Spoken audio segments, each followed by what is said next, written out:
기드온을 끝까지 사랑하시는 하나님이라는 제목을 가지고 말씀을 전하고자 합니다. 저는 기드온이 하나님께 불손하게 대하는데도 끝까지 그를 세워주시기 위해서 노력하시는 하나님을 보았습니다. 이스라엘을 통해 메시아를 보내시겠다는 계획을 성취하기 위해서 끝까지 참으시는 하나님의 사랑을 보면서 마음이 아팠어요. 흑암에 던져버려도 되는 죄인들을 구원하기 위해서 인내하시는 하나님의 절절한 사랑을 보았기 때문입니다. 그래서 하나님의 진실한 사랑을 표현하고 싶었습니다.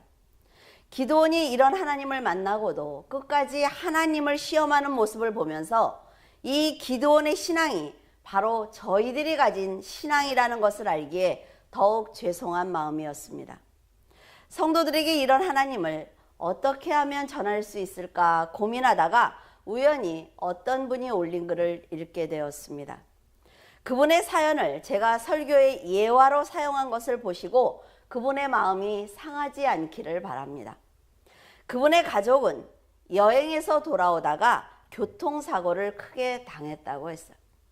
사고로 인해 온 가족이 다쳤는데 글을 올리신 분은 2개의 보조다리가 없이는 한 걸음도 걸을 수 없는 큰 고통을 당하게 되었습니다. 아버지 역시 다리를 다쳤기 때문에 보조다리 없이 걸을 수 없는 같은 아픔을 갖게 되었습니다. 중학생인 이 청년은 열등감에 시달릴 때마다 같은 아픔을 가진 아버지가 위로해 주셨기 때문에 그것을 이겨낼 수가 있었어요. 그리고 대학에 입학하는 기쁨을 누리게 되었습니다. 한창 뛰어놀 나이에 2다리를 잃었으니 얼마나 괴로웠겠습니까? 그런 자녀를 보는 부모의 마음은 또한 얼마나 고통스러웠겠어요. 그래도 열등감에 시달릴 때마다 아버지가 위로해 주셨고 같은 아픔을 가졌기 때문에 이해한다라는 말을 들으면서 힘을 얻고는 했습니다. 아버지가 함께 했기에 대학에 입학할 수가 있었고 그런 아들을 보는 아버지는 네가 정말로 자랑스럽다라는 칭찬을 해 주셨습니다. 대학 입학식을 마치고 학교 밖으로 나오고 있을 때 한 어린아이가 차도로 뛰어드는 긴박한 상황을 맞이하게 되었어요. 그때 아버지가 보조다리도 없이 아이를 향해 쏜살같이 달려가는 것을 보게 되었습니다. 아이를 품에 안고 인도로 나오는 아버지와 그 청년은 마주치게 되었어요. 이 청년은 너무나 놀라서 아버지를 불렀지만 아버지는 그를 외면한 채 보조다리를 양팔에 끼고는 앞서 걸어가셨습니다. 이 청년은 너무나 놀라서 어머니에게 아버지가 보조다리도 없이 뛰는 것을 보았느냐고 물었어요. 그러자 어머니는 네가 언젠가는 알게 될 것이다 라고 생각을 했는데 그것이 오늘인가 보다 하면서 말씀을 해 주셨습니다. 사고가 났을 때 아버지는 팔만 다쳤고 치료가 다 된 정상인이었어요. 그런데 네가 다리를 다친 4년 동안 아버지도 같이 보조다리를 하고 다닌 것이다 라고 말씀해 주신 것입니다. 그 이유는 같은 아픔을 가지고 있어야만 너를 위로할 수 있기 때문에 일부러 다리가 다친 척한 것이라고 얘기해 주신 거예요.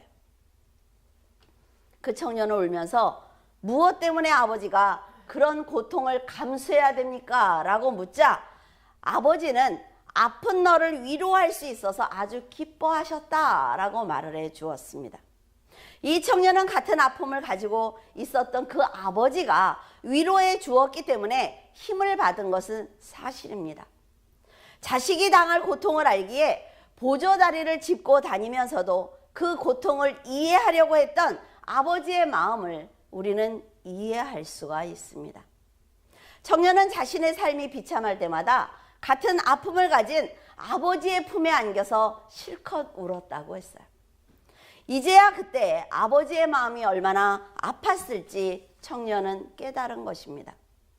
저는 이 사연을 읽으면서 아버지의 모습에서 하나님의 사랑을 보게 되었습니다. 사탄에게 속아 선악과를 먹은 인간들의 죄를 용서하고 싶지만 죄를 용서하는 방법은 오직 죄인과 똑같아지는 것뿐이므로 육신을 입고 이 땅에 오신 것입니다. 연약한 육신 때문에 춥고 배고프고 유혹을 당하는 인간들의 고통을 직접 경험하셨습니다. 인간들이 죄를 벗어버릴 수 없자 사망을 몸에 직접 두르고 더러운 육신을 십자가에 못 박아 버린 것입니다. 십자가를 지셨던 예수님은 보조다리를 하면서 아들의 아픔을 같이 한 아버지와 같은 마음이었을 것입니다. 인간의 아픔을 이해하기 위해서 죄인들과 동일한 육을 입고 고통을 당하신 예수님께서는 나도 너처럼 완벽한 인간이고 나는 완전한 하나님이기 때문에 네가 얼마나 힘든 인생을 살고 있는지 나는 다 알고 있어 라고 말씀을 하셨어요. 그래서 하나님의 마음을 깨닫고 올바로 설 때까지 인내하시며 보호하시는 그 사랑은 자녀된 우리들이 감히 이해할 수 없는 진정한 사랑입니다.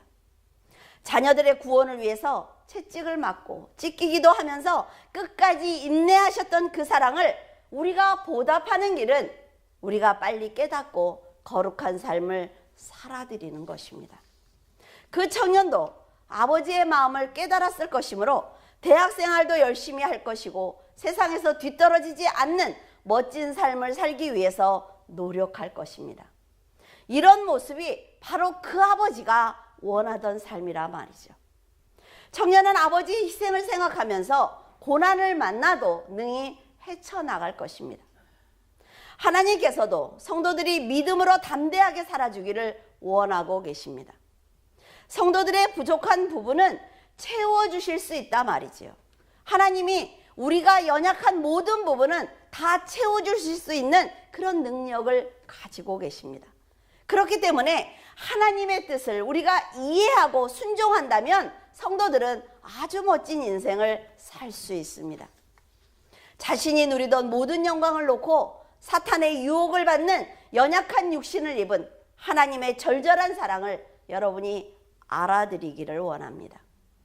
보조다리를 하지 않아도 얼마든지 그 아버지는 청년의 아버지입니다.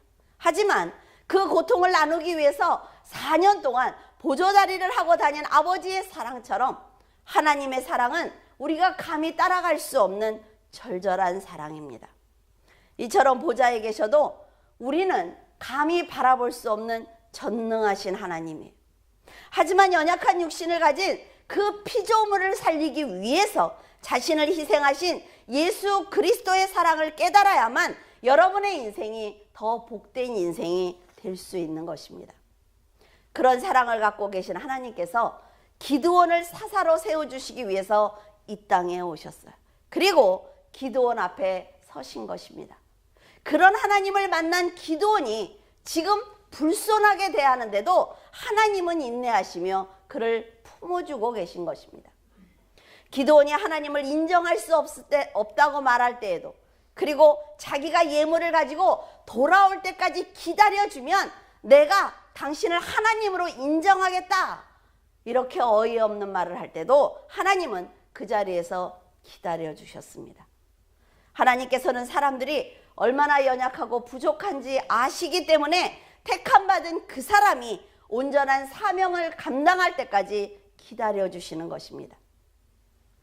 그래서 기드온은 물론 저와 여러분도 하나님의 사랑과 은혜 때문에 조금씩 성장해 나가고 있습니다.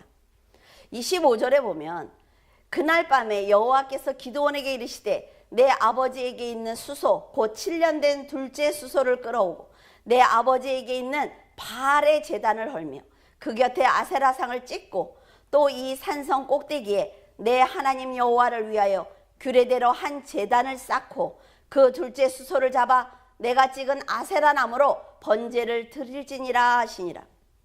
여호와의 사자가 기드온에게 바알의 제단과 아세라상을 찍어 부수어서 하나님께 드리는 제사에 땔감으로 써라 라고 기드온에게 말씀하고 계십니다. 자기 집만 섬기는 우상이 아니라 오브라에 모여 살던 아비에세 사람들의 공동 소유이기 때문에 그는 굉장히 두려웠을 것입니다. 하나님의 백성인 이스라엘이 제단을 만들어서 지금 바알과 아세라상을 섬기고 있는 거예요. 사사가 없을 때마다 우상을 섬기는 것을 보면 그들이 얼마나 하나님을 사랑하지 않았는지 우리는 알 수가 있습니다. 고통의 굴레를 벗겨주시는 분으로 하나님을 이용하고 있다 말이죠. 우리가 평안하고 편안할 때는 절대로 하나님을 찾지 않습니다. 그러나 고통이 왔을 때, 고난이 왔을 때는 가장 먼저 생각나는 분이 바로 하나님이라 말이죠. 이스라엘도 마찬가지예요. 그들이 편안하고 평안할 때는 하나님을 배신하며 살았습니다. 이런 상황에서 기드온이 사람들이 섬기는 제단을 헐고 아세라상을 찍어버린다는 것은 아주 큰 용기가 필요했을 것입니다. 하나님께서는 7년 된 둘째 수소를 취하고 아세라상을 찍어 그 나무로 사람들이 다 볼 수 있는 높은 곳에 제단을 쌓고 번제를 드리라고 명령하셨어요. 많은 사람들이 바알과 아세라를 섬기고 있는 이 상황에서 그는 회개를 촉구해야 된다 말이죠. 그런 기드온에게 용기를 주기 위해서 여호와의 사자는 그가 원하는 대로 다 해주고 있는 것입니다. 기드온은 사람들이 두려웠기 때문에 모두가 자고 있는 밤에 종 10명을 데리고 바알단을 회파했어요. 그리고 아세라를 찍어 그 나무로 번제를 드렸습니다. 그에게 10명의 동역자가 있었기 때문에 그는 용기를 낼 수가 있었던 거예요. 아침에 바알의 단이 회파된 것을 본 사람들은 분노했습니다. 그리고 기드온의 아버지인 요아스에게 몰려와서 기드온을 죽이자고 했어요. 지금 하나님의 백성들이 우상이 회파된 것을 보고 자기의 죄를 뉘우쳐야 되는데 뉘우치기는커녕 도리어 회개할 수 있는 기회를 준 기드온을 죽이자고 하는 것입니다. 분노한 사람들이 몰려왔을 때 기드온은 정말 두려웠을 것입니다. 하나님을 만나서 하나님만이 참신이라는 것을 내가 알고 제단을 허문 것인데 회개하지 않는 너희들은 무엇이냐고 책망했어야 하는 것입니다. 하지만 기드온은 자신이 없었단 말이죠. 그가 내가 하나님을 만났고 하나님의 명령을 들었기 때문에 내가 그렇게 했다라고 담대하게 전했다면 분노했던 사람들은 자신들을 돌아볼 또 한 번의 기회를 받았을 것입니다. 하지만 기드온은 아버지 뒤에 숨고 말았어요.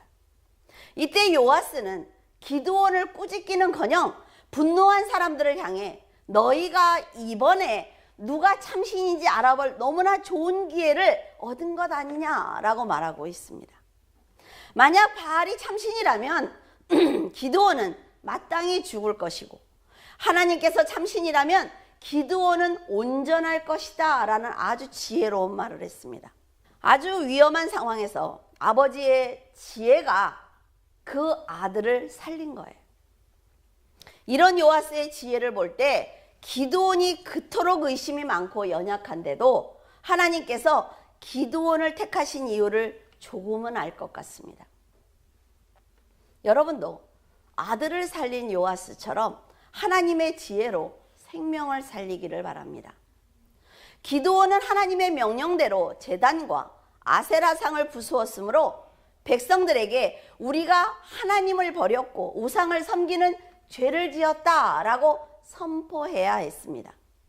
하나님께서 너희들이 우상을 의지했던 마음을 버리고 회개하기를 원하셔서 나를 사사로 세웠다고 했다면 백성들은 회개했을 것입니다. 사사는 백성들을 어둠에서 건져내야 되는 사람입니다. 목회자는 성도들을 어둠에서 건져내야 되는 사람이에요. 성도들은 세상 사람들을 어둠에서 건져내야만 합니다. 성도들은 화목제물이 되시고 사망을 이기고 부활하셔서 영원한 생명의 주인이 되신 예수 그리스도의 말씀에 순종해야 하는 사람들입니다. 죽음을 당연한 것으로 받아들이는 그들에게 죄를 알려주고 육의 죽음이 끝이 아니라는 선포를 해야만 여러분이 온전히 사명을 감당한 것입니다. 인간이 타고난 본성과 그 상반되는 복음을 전해야 하는 성도들은 세상의 분노를 받을 수밖에 없어요. 그들의 핍박을 받을 수밖에 없습니다. 그러나 하나님을 만나고도 담대하게 전하지 못한 기드온처럼 우리는 진리를 알면서도 세상이 두려워서 전하지 못하고 있습니다. 하나님께서 직접 찾아오셔서 내가 너를 도와줄 것이니까 가서 전해 라고 말씀을 하셨지만, 사사로 세움을 받은 기드온은 또다시 변명을 합니다. 나는 힘이 없고 가난하고 능력이 없습니다. 그래서 전할 수가 없어요. 이처럼 우리도 내가 너를 도와줄게 라는 약속으로 우리에게 십자가를 주셨지만 당당하게 전하지 못하고 입도 열지 못하고 있습니다. 두려운 가운데서도 기드온이 제단을 부순 것은 하나님께서 살아계신 분이라는 것을 백성들에게 선포한 것입니다. 기드온이 나무를 깎아놓은 아세라 형상이 헛되고 헛된 우상일 뿐이라는 것을 증명한 거예요. 그리고도 입을 열지 못하는 것입니다. 성도들이 전하는 복음은 하나님만이 전능자이며 모든 것의 주인이라는 것을 증거하는 것입니다. 기드온이 사람들이 두려워서 밤에 몰래 일을 했는데도 불구하고 하나님께서는 그 헌신을 아주 크게 칭찬하시는 것을 볼 수가 있어요. 이것처럼 성도들이 믿음으로 살려고 노력하는 삶은 많은 영혼을 구원하는 데 도구로 사용할 수 있기 때문에 하나님은 우리가 그 믿음을 조금만 보여드려도 잘했다고 칭찬하시는 거예요. 하나님께서는 여러분이 완벽하다는 생각을 하시지 않습니다. 아, 그래, 이 아이는 완전히 다 준비됐어. 지식적으로도 건강도 그리고 재물도 다 준비됐어. 이 아이를 사용하면 돼. 그러신 분이 아니라 말이죠. 기드온처럼 명령을 받았을 때 아버지를 믿고 행함으로 보여주기를 바라고 계시는 거예요. 여러분의 연약함은 하나님께서 채워주실 수 있기 때문에 순종하는 모습을 보여드리기만 하면 그 모든 응답은 하나님께서 하시는 것입니다. 기드온의 아버지인 요아스가 기드온이 한 모든 일을 막아준 것처럼 복음을 전하다가 당하는 여러분들의 멸시와 핍박은 성령님께서 다 막아주실 것입니다. 우리가 끝까지 가봤느냐 하는 것입니다. 내가 지금 복음을 전하다 핍박을 당한다고 해서 아, 그래, 안 돼, 이게 되는 일이 아니야, 그것이 아니라 하나님이 막아주실 때까지 내가 가봤느냐 하는 것입니다. 하나님께서는 기드온의 능력을 보고 그를 이스라엘의 사사로 세우신 것이 아니에요. 하나님께서 은혜를 주시고 기다려 주시면 그가 그래도 성장할 것이다 라는 생각 때문에 기드온을 부르신 것입니다. 하나님께서 기드온에게 아비에게 있는 둘째 수소를 취하여 번제를 드려라 라고 명령하셨어요. 꼭 둘째 수소를 드려라 라고 명령하신 것은 첫째 짐승과 모든 장자는 하나님의 것이기 때문에 그렇습니다. 출애굽 당시 순종하지 않은 사람들과 짐승들의 장자와 첫 새끼는 모두 하나님의 것이므로 죽임을 당했습니다. 그러므로 둘째부터 사람의 몫이 되었기 때문에 사람의 것 둘째 수소를 드려라 라고 말씀하신 거예요. 둘째는 곧 기드온 자신입니다. 그 자신을 산제사로 드리라고 지금 명령하고 계시는 거예요. 기드온이 하나님께 자신을 먼저 드리지 않으면 백성들을 위해서 사사로 일할 수가 없습니다. 예수님께서도 영혼 구원을 위해서 먼저 자신을 하나님께 드렸어요. 자신의 희생을 직접 보여주시며 나도 했으니까 너희들도 할 수 있어 라고 성도들에게 힘을 주시고 도와주고 계시는 것입니다. 여러분도 사명을 감당하고 싶다면 지금까지 살아오면서 키웠던 여러분의 마음에 있는 그 수소를 하나님께 번제로 드리기를 바랍니다. 기드온은 7년 동안 소를 키웠어요. 그 사람들이 무서워서 몰래 숨어서 타작을 하던 사람인데 수소를 7년 동안 키웠다면 얼마나 정이 들었겠습니까? 하지만 하나님을 만났고 이스라엘을 구해야 하기 때문에 아세라상을 찍은 나무와 함께 그 소를 번제로 드렸습니다. 압제 속에서 키운 소는 기드온에게 소중한 보물과 같았을 거예요. 밀타작도 숨어서 몰래 하던 상황에서 키운 소라면 그는 쉽게 결단하기 힘들었을 것입니다. 여러분의 마음속에 자라고 있는 수소는 몇 년을 키웠습니까? 정성을 다해 키운 재물과 명예와 의와 자녀를 하나님께서 세상의 욕심과 정욕을 장작으로 삼아서 나에게 번제로 드리라고 한다면 여러분은 즉시 순종하겠습니까? 말씀이 떨어지는 즉시 번제로 드리겠습니다 라고 대답할 수 있겠어요? 하나님께서 여러분에게 질문하셨을 때 잠시 흔들리고 있는 그런 마음으로 본다면 지금 기드온이 드리는 번제가 얼마나 큰 결단이 필요했는지 알 수 있을 것입니다. 36절에서 37절 기드온이 하나님께 여쭈되 주께서 이미 말씀하신 같이 내 손으로 이스라엘을 구원하시려거든 보소서 내가 양털 한 뭉치를 타작마당에 두리니 만일 이슬이 양털에만 있고 주변 땅은 마르면 주께서 이미 말씀하신 것 같이 내 손으로 이스라엘을 구원하실 줄을 내가 알겠나이다 하였더니 의심이 엄청 많은 사람이죠. 미디안 사람과 아멜렉 사람 그리고 동방 사람들이 요단을 건너와서 진을 치자 여호와의 영이 기드온에게 임하셨습니다. 하나님께서 먼저 기드온을 통해 싸울 준비를 하고 계시는 거예요. 자, 기드온은 그 사람들이 공격하러 왔다는 걸 들었어요. 아, 어려움이 당할 것 같다. 우리들도 세상에 살면서. 그럴 때 하나님의 영이 이미 임하는 것입니다. 왜? 내가 너를 도와줄게 라고 말씀하셨잖아요.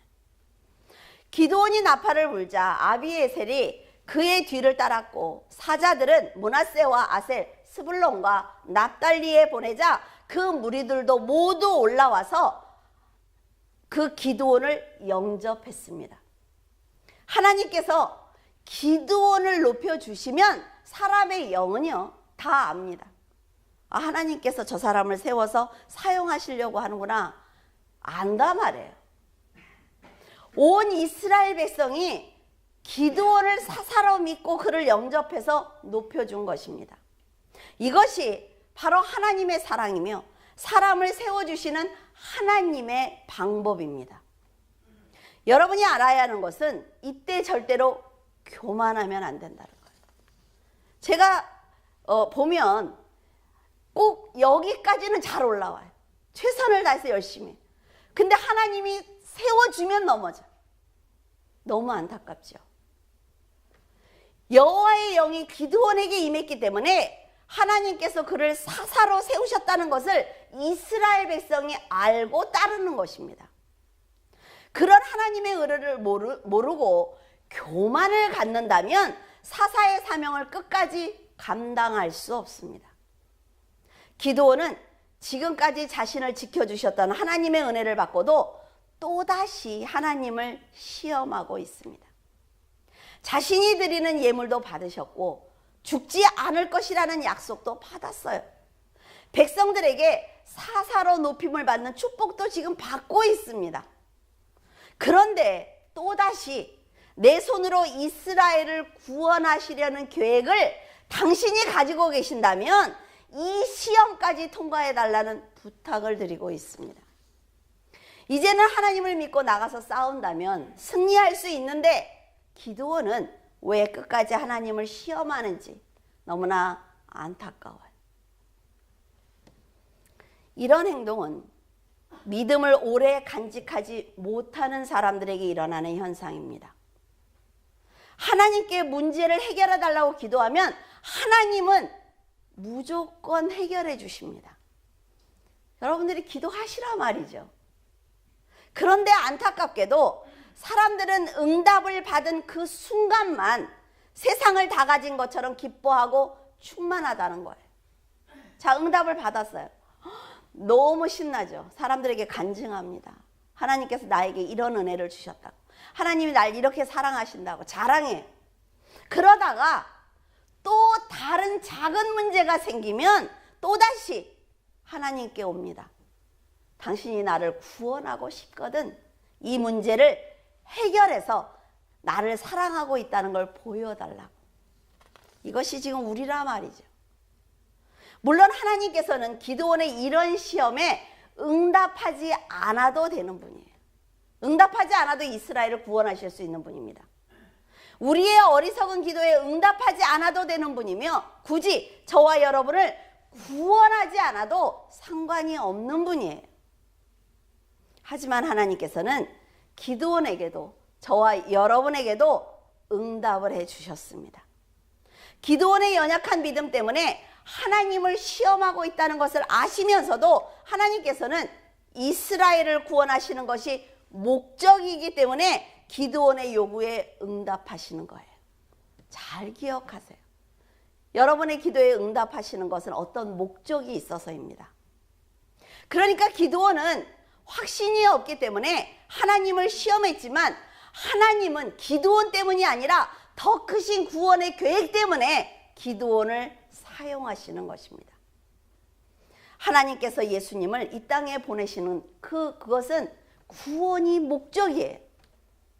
인간들이 어떤 삶을 살든 어떤 선택을 하든 하나님께서는 오로지 영원 구원을 위해서 역사하시고 성취하시는 것입니다. 하나님이 하나님의 목적을 위해서 달려가고 있을 때 여러분이 같은 목적을 가지고 달리면 복을 받는다 말이죠. 하나님의 목적이 구원이라면 사람들은 하나님이 세우신 기준에 맞추면서 살아가야 합니다. 그래, 내가 교회를 다녀주니까, 나는 이런 생각을 가졌으니까, 내가 생각하는 것이 옳으니까, 나는 이렇게 배웠으니까.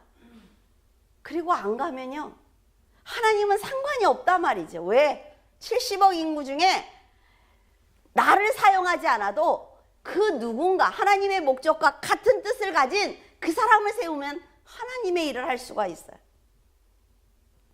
훗날 기드온이 하나님을 배신하고 그의 아들들이 한 자리에서 죽임을 당한 걸 볼 수가 있어요. 70명의 아들이 한 자리에서 죽었어요. 그걸 보면 하나님께서 기드온이 어떤 인격을 가진 사람인지 모두 알고 계신단 말이에요. 그런데도 데리고 가시는 거예요. 하지만 하나님께서는 오로지 이스라엘을 열방에게서 구원하시는 그 목적을 이루기 위해서 그를 선택하시고 일하시는 것입니다. 그래서 하나님을 이용해서 눈앞에 있는 문제를 해결하는 데 급급하지 말고 하나님의 약속과 계획 그리고 사후 세계까지 바라보는 그 눈을 가지라고 여러분에게 누누이 말씀드리는 것입니다. 영혼을 사랑하시는 하나님의 은혜와 스스로 약속을 지켜가시는 하나님의 신실하심이 기드온과 여러분을 부르신 것이지 우리가 능력이 있고 하나님이 우리가 없으면 꼭 안 되기 때문에 우리를 부르신 것이 아니라는 거예요. 모두가 하나님의 전적인 사랑이고 은혜입니다.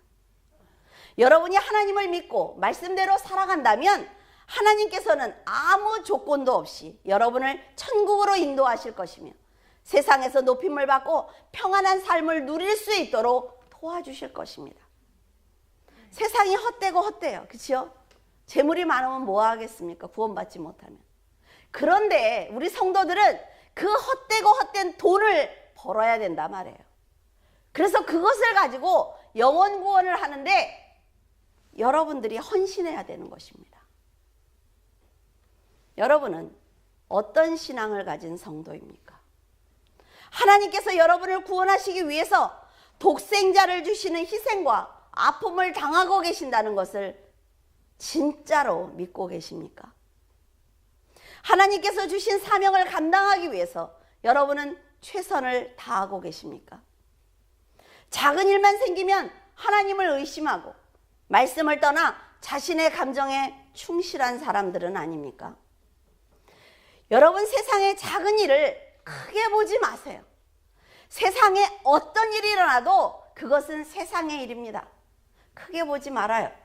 하나님의 일을 크게 보는 믿음을 가지고 있다면 세상에서 엄청난 일이 터져도 하나님의 큰 일 안에 작은 콩과 같은 문제일 뿐입니다. 그래야 세상에 보인다 말이죠. 세상에 휩쓸리지 않을 수가 있어요. 여러분이 그런 믿음을 가져야 하나님이 세상의 큰 일을 작은 일로 만드시고 해결해 주시는 것입니다. 기드온의 인간적인 불안한 마음을 위로하기 위해서 하나님께서 계속 응답을 주시는 것은 그에게 내가 함께 있다는 확신을 주는 거예요. 기드온을 성장시키는 과정에 확신이 필요하기 때문에 일하시는 것입니다. 하나님보다 더 높임을 받고 있으면서도 끝까지 하나님을 이용하려고 했던 기드온은 훗날 하나님을 배신하는 자리에 앉았습니다. 진실한 믿음이 없는 자는 하나님의 은혜를 받을 때는 헌신하고 충성하는 것처럼 보이지만 그 믿음을 끝까지 이어가지 못하는 것입니다. 여러분의 신앙을 믿지 마세요. 나는 정말 믿음이 좋아. 나는 하나님이 나를 너무 사랑해. 믿지 말라 말이죠. 그 사랑을 받을 때 내가 얼마나 낮아질 수 있는지, 얼마나 겸손할 수 있는지 생각하셔야 되는 거예요. 기드온의 요구를 채워주시며 그가 성장하기를 바라시고 인내하시는 하나님의 마음을 깨닫고 우리는 돌이켜야만 합니다. 하나님께서 여러분에게도 많은 약속을 주셨고 사명을 주셨을 거예요. 이 땅에 오셔서 자신을 희생하신 예수 그리스도께서는 초소를 마련하신 후에 다시 너희를 데리러 오겠다라고 말씀을 하셨습니다. 여러분은 재림하실 주님께서 다시 오실 때까지 말씀대로 행하며 살고 있어야만 합니다. 그날까지 하나님의 사랑을 시험하지 말고 약속이 성취되는 날 그 축복 가운데 여러분이 있어야 한다는 거예요. 끝없이 하나님을 시험한 기드온의 인생은 결국 불행으로 끝이 났습니다. 이것을 보면서 여러분은 정직한 믿음을 보여드리고 구원을 쉽게 생각하지 말고 하루하루를 믿음으로 살아가기를 바랍니다. 늘 순종하는 믿음으로 하나님의 명령을 기다리고 실천하는 성도가 되시기를 예수 그리스도의 이름으로 축원을 드립니다.